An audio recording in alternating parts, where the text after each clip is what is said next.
Well, it's my pleasure to be here today. I am always happy to talk about my experiences and the people that work with me, their experiences that they've had with people who are dying alone. It's one of my favorite things to do. I know that sounds strange. My husband says, "What?" But it is so wonderful to be with someone and to calm their fears. So, how many have had a near-death experience? Okay, about 5 people. Well, I have also, and I think it's wonderful for us all to share in this because we failed being taken or going away. Yes? Okay, so how many people know someone who has had a near-death experience? Okay, so that's about now 10 people that have had some experience. So I grew up in Tennessee and went to college in Mississippi, and then afterwards, 22 years old, I came out with 2 Samsonite bags on a 737, and Southern California became my home. And then when I was 30, I had a near-death experience, too, really, at Mission Hospital. And I also had an out-of-body experience. So when I left the hospital, about 6 weeks later, I weighed 72 pounds. I had had an ectopic pregnancy and almost died from that. And then later, I almost died from pneumonia from all the blood that had been in my lungs from the swelling of the lungs from the extra blood in my body during the ectopic pregnancy. So it was very interesting for me as I was being operated on to hear how noisy it was in the operating room. I watched the doctor that was very upset. He ran me on a gurney into the operating room, and he was saying to everyone, "Get more blood." And people would say, "What kind?" He said, "Just get blood. I need blood." And he was irritated and shoving things around, and he even kicked a metal cart that was a tray. He was so upset. So later I told him about it, and he said, "You couldn't have seen that." I said, "But I did." He said, no, you were out. I said, "Well, I was out, and I saw you do that." And he went on to explain that I reminded him of another lady. He said, "You were both similar size, and she was my first patient to die of an ectopic pregnancy. And I was so nervous. I was so upset. I was not going to let you die." So anyway, that was the story there. When I felt that I was dying, it was wonderful. It was so peaceful. I never felt alone. I could hear things around me, but I was really in a place of safety and love. That even makes it just hardly anything, safety and love, but it was the most thrilling experience of this magnet that was drawing me to it, of this love, this welcoming. So when people tell me that it's horrible to die, I say, well, maybe, but I don't think so. My experiences were wonderful. So I know death is probably one of the least things we talk about in our society. I think the U.S. custom is not to talk about death, not to become familiar with it, and heavens, not to have it happen to us or our family members. Well, it's going to happen to all of us. And so anyone who has doubts and fears, I hope you can relax and enjoy the process, because it is the continuum of life, and it's wonderful. So when I later started volunteering as a spiritual caregiver at Mission Hospital, it was very interesting to me to get to know the hospital. I had no background there other than I wanted to give back to people that had been by my side, that had taken care of things around me when I was in the hospital. Even though I was unconscious, it felt good to be with someone else there. And so in 2007, Mission Hospital started a program called No One Dies Alone. This came from Oregon. There was a nurse at a hospital up in Oregon about 2001. Her name was Sandra Clark. And she was making her rounds one rainy, cold night. And there was a man who was, they knew he was dying in the process. And he asked her, he said, I don't want to be alone tonight. Could you stay with me? And she said, you know, I have to make my rounds and I'll come back. Well, unfortunately, when she came back, he was gone. And it bothered her. It bothered her a lot. And so later, the gift was she started this program. And so at Mission, I have about 40 volunteers on list of every day of the week and different times of the day that I can call to go in and sit with someone who's dying. Some people have families, and some people, their families might not be in California where they are dying. So what we do is we go in 3-hour shifts, and we will sit with the person, and we will sometimes read to them. Some people read the Bible. Some people who are Jewish read a Jewish text. So we all share in whatever we know to be something, and we always try to find out if the person dying has a certain faith. If they don't, one of our ladies sings, and that is wonderful. We also have a harpist that will come if it's during the daytime. She'll come and play her harp. So we do anything we can to make them comfortable. And we actually have conversations with them. Now, they don't answer usually. However, there is many different ways we think we can see that they are comfortable. And some people are on medication for comfort, and some aren't. I've had 3 different women over the years that all lasted 8 days. And 8 days is an interesting process to see them going through.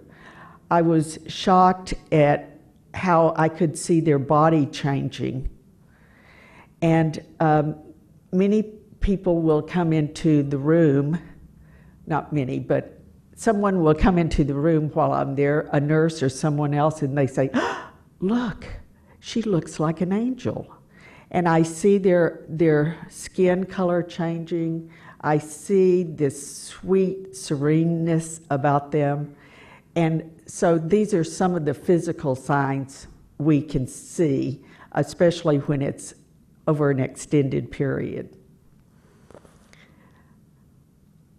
Some of the things I say to people, I talk to them about how it is to just be with them and sit and be comfortable. Before I even go into the room, I stand outside the room and I try to clear myself. I try to get rid of my own thoughts about me and what this is for me. I try to get rid of my ego so that when I walk in that room, I am just a voice to them, a voice of comfort. And when I do walk into the room, I sit by them for a few minutes before I ever say anything. And I do it very slowly. As you can tell, I'm a slow talker anyway. But there's always something that comes out that I think that they might like to hear. So those are the things I tell them.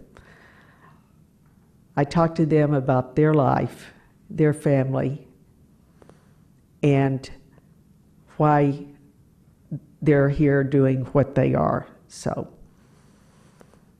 are there any questions so far? Yes. Are they in a coma sometimes? Most of the time, yes. I know that they can hear me because when I was in a coma, I could hear. One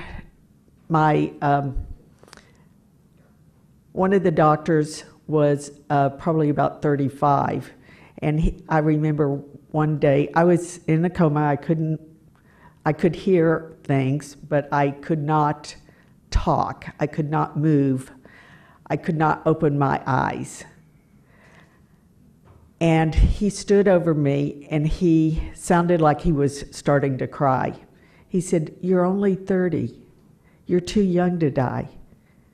I see other people, but I can't stand to think you're 30 and you're dying. Please don't die on my watch." And I did not know what that meant. Don't die on my watch. He also said, "You have to fight to stay alive." And I was thinking, fight to stay alive? This is wonderful. Why do I have to fight? Anyway, his idea was you had to really muscle yourself to stay alive. And I didn't know what that muscle was. I didn't know what any of the thoughts of fighting death. It was just what it was. The people that are in a coma, if the people I've seen that have lasted like 8 days, I see them changing their appearance. Yes, and they become very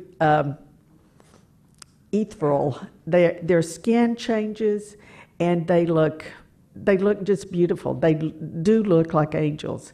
And a lot of times the nurses will just come by to check, not that they're on any other care. The 3 women that lasted for 8 days, they were not on oxygen, on anything. They were just in a coma. And every now and then they might frown, and if they frowned, I would, and the frowns kept going, I would go tell the nurse, and they would get something and spray in their mouth to make them perhaps more comfortable. But it was interesting to me that all the help around the nurses and other people would say, "I can't believe them. They look like an angel." Oh, wow. So, yeah, so the appearance of someone maybe tipping their toe into the other world will look wonderful to us. Oh, thank you. Yes. Okay, as you sit with people who are dying and you've crossed over and been there, what is the message that you brought back from being on the other side that you relate to them as a coach, kind of? What do you want them to know as they're going? I tell them that there is peace and serenity and that they're safe. And I say, and I'm not the only person in this room. There are many others here to assist you, to go with you on your new journey.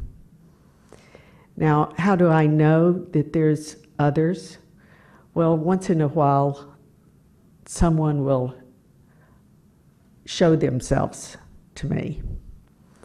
I had a real vivid experience one night. I was sitting by Joe, and Joe was in a coma, and before I even got to his room, I knew which room I was going to because he was breathing so loudly. So, but then Joe would stop breathing, and but he was really having labored breathing. And so this was about 2 o'clock in the morning. All of a sudden, somebody rushed in behind me, and it scared me. And I turned around thinking it was a nurse, but I couldn't believe somebody would just rush in to me like that. And there was no one there. And I said, I know you're here for Joe, but could you be just a little slower when you approach me? Well, I didn't feel anything. So much later, I was on the other side of Joe, and coming behind him was something that was moving. And I couldn't see it, but I could feel this presence. And this being got to be about a hand's length away from me. And I said, thank you so much for being here with Joe. I know you came to help, and I appreciate you walking very slowly to me. And with that, it was like there was nothing there. It was like the elevator closed, and I couldn't feel anything anymore.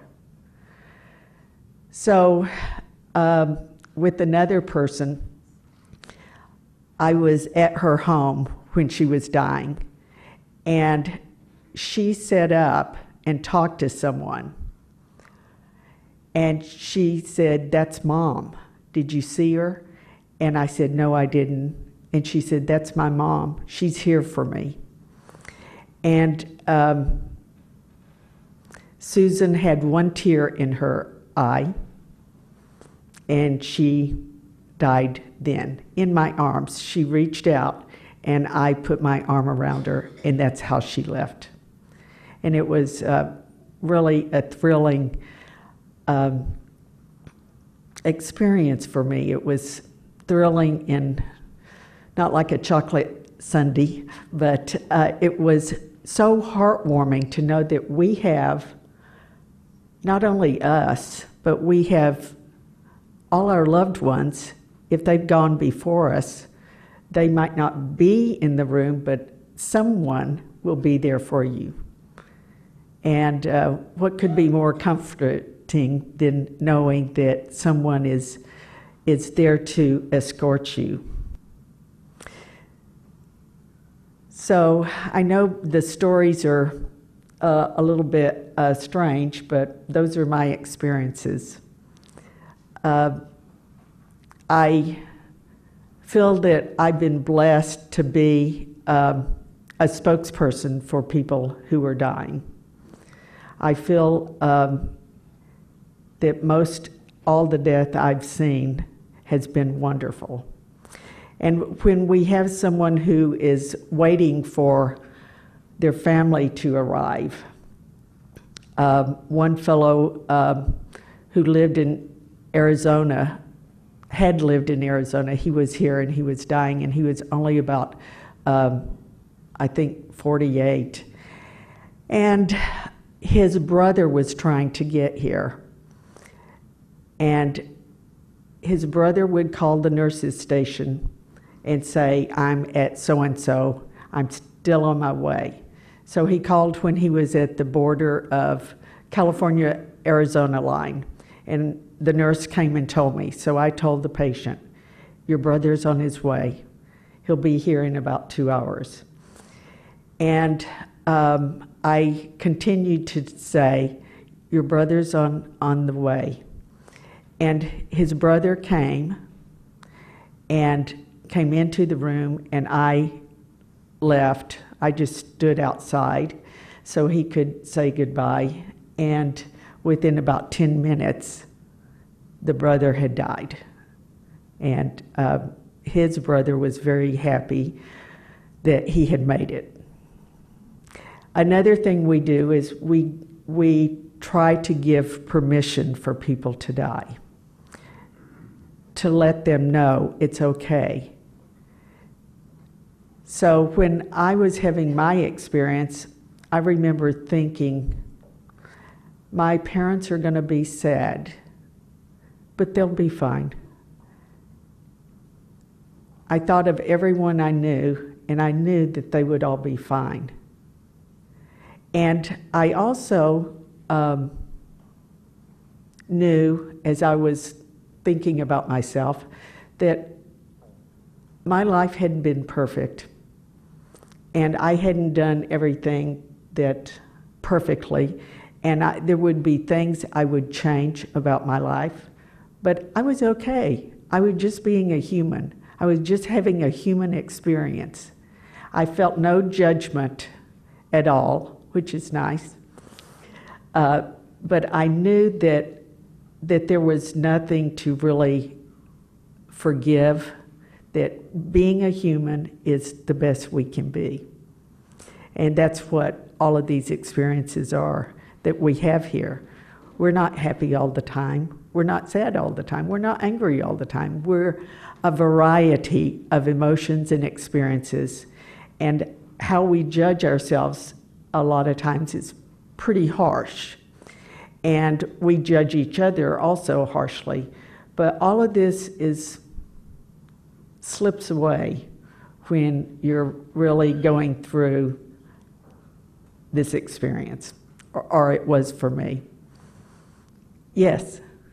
Do you ever have occasion to help the children or any relatives let go of the person that you're sitting with? Not tell them to give them permission to go or anything along that line? Yes. Sometimes if there is family, the family will not know what the coma feels like. And I have shared my experience while the patient is still there, and told the family and the grandkids, your grandmother isn't feeling any pain. Look how her face is, and she's just breathing, and she is in no pain, and she is fine. And the best you can tell her is how much you love her, and that it's okay to go on her way, and that you will always remember her because she has been a dear grandmother to you in the best way she could. And I leave things like that. So I've never had anyone that didn't seem to appreciate me saying that. I'm sure that could happen also, but for the most part, everybody comes together in this purpose of saying goodbye and sending people with love. Yes? Do other hospitals in the area have the same program, and what is the training that you give your volunteers? We cover both Mission and Laguna Beach Hospital. Hogue has this, and so does St. Joe's. And then I know Saddleback has had a hospice, but they haven't had No One Dies Alone. The training is usually starts from spiritual care. And so for Mission and Laguna, you can volunteer to be a spiritual caregiver, that just means you might go to room and you learn how to just be with patients and how to talk to patients. And that's just very simple. You just ask them what they want to talk about. It's not about your story of what you're doing there for them. It's about what they would like to talk about or not. And you can give out flyers and little books for someone if they want to read it. Then from there, we learn how to have conversations with patients and try to encourage them to talk about their feelings. And so from No One Dies Alone, you start then just really dealing with the grieving that's going on around the person. But there's no sense in you getting involved in the grieving process yourself, because I don't see it as a bad thing. I think it's a wonderful thing. It's the next step. Yes. I want to thank you for saying that about telling them it's okay to go, because when my father was dying in the emergency room, they had me go in there with him, and he had kept coming back, and they kept saying, "Come on, people," the doctor said, "you've got to let him go. People, you've got to let him go." I'll never forget that. And I said, "Dad, it's okay to go. We'll take care of Mom." And thank you. I've often wondered if that was right. No, I think that's the best you can do. I think it's wonderful. I think when we all get down to it, we all can be that wonderful, loving, and caring person for someone that we don't even know. We don't have to know them. We just share their whole experience as being another person on this planet. And we're complicated at times, but it gets down to very simple when you're saying goodbye. And that's exactly what I think it is. Any other questions? Do you see the experience being somewhat different for children as opposed to adults? We're talking about adults right now, I'm assuming. And what about with small children? Do you see them losing consciousness but still communicating with their parents or others? Yes, and we have a floor of Chalk Hospital there, and we do have people that sit with them also for the family. It's the same experience. Yeah, it's no different. You just talk to them like they're a little person. Yes. In the case of a child, do you encourage people to let them go like you do an older person, or do you ask the child do you try to bring the child back because they're so young? No. We don't try to bring anyone back. We just let what is natural for them to happen, and to assure them that they're okay and taken care of, and that they're safe. And we say that in many ways that we can think of. Yes, we would be happy if they come out of a coma and continue to live and thrive, but we're not there to make them anything except make them aware of their safety and their comfortability and things like that, and that they have done everything they could that was just fine in their life. So a sense of completion is what we want people to feel, and that doesn't mean that they have to die right then. We don't know any of those things. So we try not to get in the situation where we really know someone in a coma is going to die. We don't. We don't even, even think about that.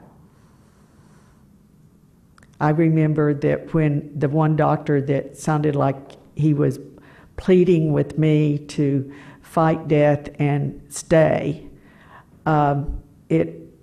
his words I heard, but they did not make me feel a certain way. I also think that when we're in a coma, if we hear people, so hearing and probably a sense of touch are the two things that you're going to see they can feel. And then some people are really in a deep coma and you won't see any response to anything. But when I was in my experiences, I never felt afraid or alone. I felt really good. It was really painful to come back after, I had bled most of my blood out of me. So, when I first came back, it was like to eat and to do anything was really hard for the first few days. And like I say, they weighed me 72 pounds. But then in a month's time, you would never have known that I had been on what they were telling me death's door. So the body, and I was young, I was 30, so I responded very well after they got most of the blood out of my lungs. In the flyer, it says that you were twice alerted when you had loved ones who were dying. So I wondered what that, how that felt to you, how that manifested itself. One of them, I was in college, and I looked at the clock, and it was 7:02, and I thought of my uncle. And I was probably 7 hours away from my uncle by driving. And I knew that he had just died. So I went to a phone and called my parents. And I said, JP just died. And they said, really? So they called me back later, and he had. He had died at 7:02, was what it said. But that was when I was in college, and I shocked my parents. They knew, they had been to see him, but it was, they couldn't believe that I did that. But they got used to that, because I would do other things similar. When my mother died, my dad's favorite dog, I went home for the funeral, and my dad's favorite dog was killed the day we were going to bury her. And my dad heard me having a nightmare, and he woke me up and he said, what happened? And I said, Sandy just got hit. And that was his favorite dog, and he went out and found the dog dead, but still warm, in the driveway. So, just little things like that. Yes? So when you were with people and they had taken their last breath and they were gone, did you feel any sense of their spirit in the room? I don't really feel them so much, except there was a fellow that he was from Bosnia, and he brought over with him about 40 people, and he had been a colonel in the military. And he was like their Abraham Lincoln. Now, there were pictures all around the room, in his hospital room, of all these people, but none of them could be with him because they just could not stand to see this fellow die. He had a heart attack, and he was near death and dying. And I was with him I'd been with him for 3 hours, and he died. And I got up and told the nurses. He never left the room. He was up. I could feel that he was still in the room. Not in his body, but out of it. And so I stayed for another 2 or 3 hours, and I finally had a sense that he left. I was talking to him just like, now I never told the nurses this. They would have probably locked me up, sent me to the crazy room. But I felt his presence, and then finally I felt it leave. And so that's when I finally left.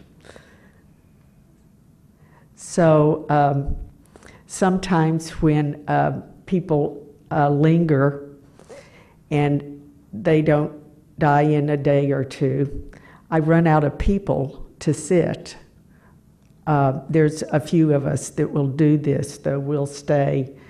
I've spent the night in people's rooms with them.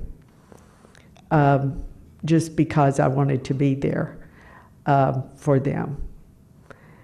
And still, I'm talking to them whenever I can, but that's another thing we do. Not everyone does that, but some of us like to. Going back to the gentleman you just mentioned from Bosnia, you said he stayed in the room for about 3 hours.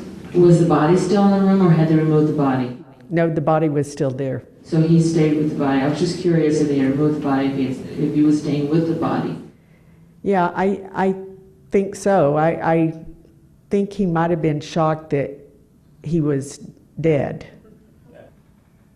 The family was called and told that he had passed, and none of them came. They didn't want to be there, so that's why. And sometimes it takes a long time for the bodies to be taken. And so usually most of us will stay for maybe 30 minutes after after they've been told that they're dead.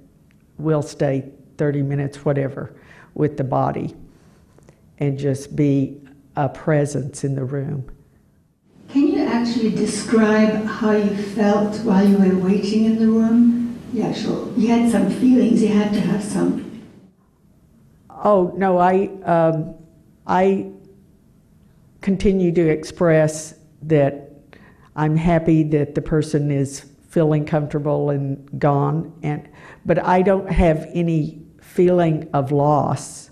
I don't have any feelings of that I have to do anything. I'm just being a presence to honor the person that's there or was there.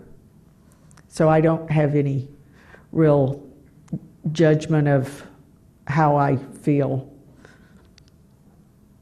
I probably am just not feeling anything.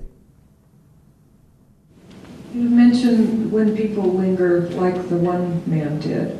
What do you think they're waiting for? Are they, are they waiting for someone else to come? Are they waiting for something to happen? What's your sense of if their spirit is still in the room after they've died, what it is, why is it lingering there, if you will?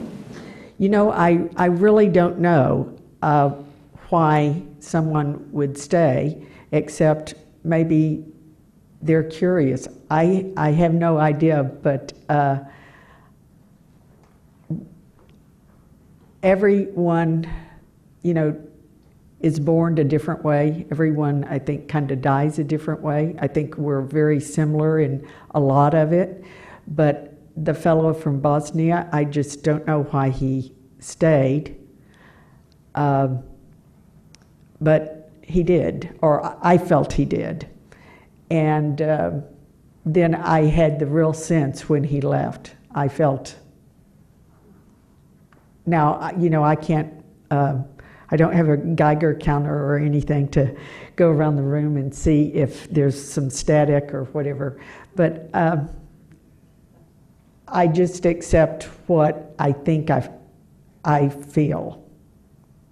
When you have sat with children who are about to pass on, have you ever seen the apparitions or felt something around them? If you said so, I didn't hear. Could you say a little more, please? Yes, I have, but it's only one that I felt that around, that there were other little beings, but that's all I felt. Now let's see, you don't sit with the patients who are just in coma, right? You sit, do you? Well, if they're dying, yes, we do. All right, when they've been in coma and they are not expressing anything verbally, have you ever felt any conversation or anything from them by ESP or something like that? I feel that it's comforting for them to hear us talk. That's the main thing. And then I'm going back to my own experience and of how it was to have someone come and talk to me when I was in the coma. And I was in intensive care for 5 weeks, so I was not really expected to live. And there was a funny experience. I came out of the coma one Saturday night, and I saw a tray, a cart with a tray, and there was food on it. I knew because it's a little metal thing covering the food. So I got something, and I got the tray over to me, and there was a steak cold, a baked potato cold, and some green beans. Now, at that time, I was a strict vegetarian, but I woke up and I was really hungry. So I ate everything on the plate and put the top back on. And later, a nurse came in and she said, "Oh, you're awake." And I said, "Yes." And she said, "Now, who ate this food?" And I said, "I did." And she said, "That's impossible." I said, "Well, I ate it." And she said, "No, you didn't. Who's been in your room?" I said, "Well, I ate it." So she kept insisting I was wrong. She said, "You haven't eaten in over 5 weeks. You cannot eat a whole plate of food." So I didn't say any more. The next morning, the doctor came in and he said, "Hey, I hear you had a fight with the nurse over who ate the food." He said, "I think you're going to make it." Anyway, he thought that was very humorous, but he had been told that, and he was very happy that I had turned the corner, as he said. My father lingered and came back, as I said, about 7 times in the emergency room. They kept bringing him back, and he only left when I said, finally, when I said to him, "We'll take care of Mother," because my mother had dementia. And he needed to hear that. I just know he needed to hear that, and then he left. Well, I agree. I've heard many stories, and I know that all of you are avid readers and probably have read about these experiences too. They're not so uncommon. Yes? I was with my father when he passed, and it wasn't a peaceful leaving. he was so agitated. And, you know, I felt uncomfortable after that. It was not because it wasn't easy for him. And probably about 3 weeks later, 4 in the morning, I had a visit. I mean, I woke up in the morning and I thought, oh, I had a dream of that, but it was a vision. I saw him disheveled and, you know, just agitated. And then the next view of him, and he's telling me, oh, honey, it's been rough. And then a view of him just peaceful, light around him, but everything's okay. It's okay now. And he used to use that term, it's been rough, or something's rough. So my question, I guess, is, have you seen people cross over that it's not a peaceful time for them? Yes, I saw someone, the young man who's his brother from Arizona, he was having a really rough time. And he was on the, I guess, the most medicated that they would give him. Question? When my mother was on hospice, the hospice people suggested to us sometimes the patients like to pass on when they're alone, and sometimes they like to be surrounded by family. And they said, we suggest that every now and then during the day, tell the loved one, I'm going to be going out now, but tell them exactly when you're going to be back.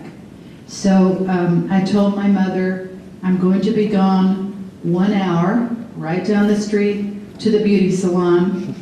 I'll be back in 1 hour. And when I was in the beauty salon, the stylist was called to the telephone about something, and without thinking at all, I found myself running up to the desk. And as I'm running, I'm thinking, what the heck am I doing? And when I got up there and the staff looked at me and I didn't know what to say, and I said, I guess I'm worried about my mother, but I don't need to call her. I'm going to be home in about 15 minutes. And she said, oh, okay, no, here, use my cell phone. So I called home, the line was busy. When I didn't think much about it. When I went home and drove in the driveway, got out of the car, there was the hospice nurse. She said, Elizabeth, your mother has passed. My mother passed at the moment that I ran up to the desk. Thank you, Liz, for sharing that. That has happened to me with patients. I have been relieved by someone and they went to the restroom or whatever. When we sometimes step out of the room and go and do something, we usually tell the patient we carry on a conversation just like they can hear us, because hearing is one of the last things we think we lose. So we have had people that when we go on our break to the restroom or go down to get some coffee, then they will pass.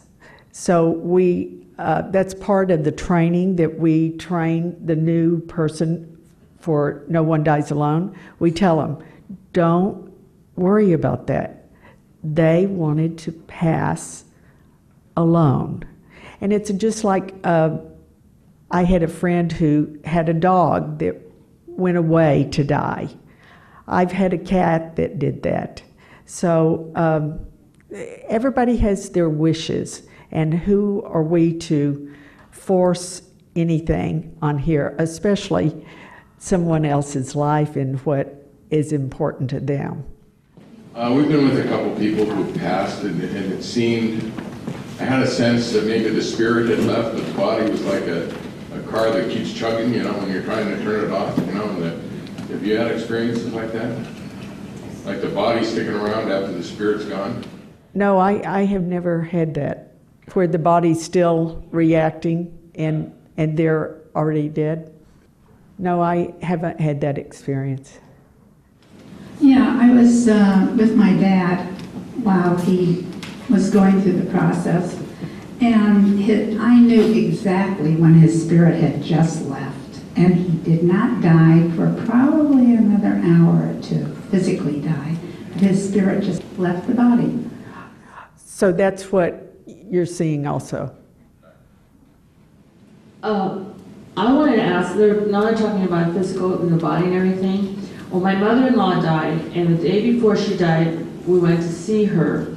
And my mother had told me, she had seen people die in her lifetime, and she had talked about a death rattle, and I had never heard anyone with it even until my mother-in-law was dying. And the last visit we went to see her, I heard it. So is that common? I don't know how to describe it, it's distinct. Once you hear it, you know it. Right. I've heard it just right before someone died. Yeah. And it does, I can't make the sound myself, but it sounds like there is a rattle. My husband died about 3 weeks ago, and he slept most of the time. And the few moments that he got up, one time I heard him, before he just got up, he was calling out to his mother. He said, "Mama," or something like that. And then when he woke up, I told him, "See, she's here already trying to get something for you up there." And she was never my favorite person, so I'm sure she was trying to fix him up there. And you know, a strange thing happened about a week ago. I think I just finished a conversation on the phone, and I hung up. And we have one of those echo things, and Alexa came on, and the TV came on, and I wasn't even near the remote or anything. I mean, that really scared the hell out of me. And then I'd like to think it was my husband maybe trying to get in touch with me, because it was really scary for me being in the house alone, and all of a sudden the TV and the whole thing. I don't know if anyone else experienced anything like that. I haven't, but that doesn't mean someone else hasn't. Sterling. I think people focus so much on the physical experience of the dying part. And when they ask me, that's what they want to know. And yet, I wanted to ask you, when you have crossed, I call it cross the veil, or on the other side, you're coming back. Tell me about your coming back here. Very few people ask me, what's it like to be back here? And I don't know how that's changed your life, affected your life, what things you did differently, how easy or hard was that for you, or you don't even want to go here now, that's okay, talking about it, but that's a curiosity piece. So. I had a sense of hearing a voice, and it wasn't a voice I recognized, but it was more, I had this sense that I was told I could go forward, meaning stay or go, really leave this planet, or I could come back. But I had not completed this life. And I chose to come back. When I heard the word completion, you have not completed your life, this life. So I said, okay, that was it. That was my choice, to come back. I really didn't have anything really pulling me to stay here. I mean, I went through the thoughts of my parents, my sister, things like that, but I had no sense of an emotional pull to stay here until I heard that my life wasn't complete, and that just seemed like, well, let's complete this life. And what? Oh, how's that going? Well, I do good some days and other days I don't. Yeah. So, I think I have been kinder to myself after that experience. I think I grew up in very judgmental family and religion, and everything was judging. And I think I don't judge as much now as I did then. And so I feel a sense of connection with most people, and a sense of knowing that whatever I say or do, you might have a different experience, and that's fine. But we are basically all here to get along and help each other. Besides all of the experiences, Anita, that you've shared so far, I have the impression that you're an intuitive and that you have a lot of other kinds of experiences in your life. I just wondered if there are any of those you would care to share or be willing to share. Yes, I've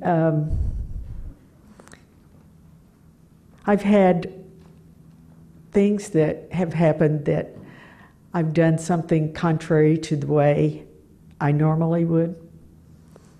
One time I was flying a turboprop, and I was up in Oregon, and it was a beautiful evening, and the first officer was going to order fuel for us, and I said, figure out how many passengers and the luggage, and then fill the plane up as much as you can. And we call that tankering fuel. And it's not the best way to fly always, because you're going to use more fuel doing that. So we tend to just take enough, so if we have an emergency, we can fly for 45 minutes and land someplace else. So that night he said to me, you never do that. Why are you doing that tonight? I said, I don't know. I'm just do what I say, please. And so as we were getting near the Bay Area, I heard that somebody going into San Francisco couldn't land. And then I heard someone over at Oakland couldn't land. I started hearing all these places you couldn't land. And he was flying, and he wasn't paying attention. I said, did you hear that? I said, we're going to have to hold someplace. And he said, why? I said, we're not going to be able to get in. Listen to all these people having to hold over different areas. So sure enough, I was called and said to hold over a certain place. So I told him, I said, we got women and children on this plane. I don't want you whipping the airplane around our hold. I want you to take 20-mile straight leg, then a gentle turn, come back. He was hard-headed, but he was a good pilot. Anyway, so I told the controller, I said, we will only hold for 45 minutes. And I turned on a timer right then. And at 45 minutes, he had not released me. And I said, so I called him and I said, my 45 minutes is up, and I want to turn around and go to Redlands. And he said, well, here, let me put you on another frequency. So he switched me to a private frequency so other people couldn't hear me. And he asked the big question, are you out of fuel? I said, no, sir, I'm not. I told you I would only hold for 45 minutes, but I will be out of fuel if I hold longer.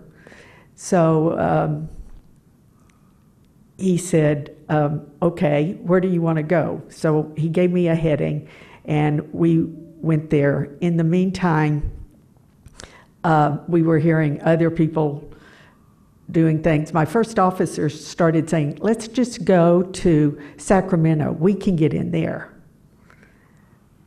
So we didn't. We went where I wanted to go. And he was still flying, and I said, now don't, we were going under a cloud. I said, don't get sucked up under this cloud where we can't see. I said, you land to the north. And we couldn't land to the north because the winds were too strong. So we had to circle the runway and land. At about 50 feet, we hit horrible shear, and his hands went up, and I put my hands on the plane, and we had a very stiff landing, but it was fine. Nothing was broken. Anyway, we got the passengers off, and they were not happy, some of them, because they didn't get to go where they wanted to. And I said, well, we couldn't get in. So I found out later that San Francisco was closed, Oakland was closed, San Jose was closed. And if we had gotten into Sacramento, we probably wouldn't have had anything there because there were so many planes there. They were landing one right after the other. So the next morning, it was so bad where we were. It was just a freak storm that came in. This was before Doppler radar.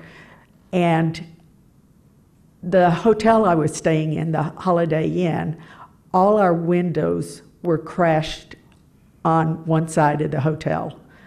So the first officer said, I thought you were crazy last night, but you saved our lives. So I think that is one of the examples of where I use my intuition. So, and I think a lot of people, when there's a need, there's something that guides us and helps us. Thank you. Thank you very much.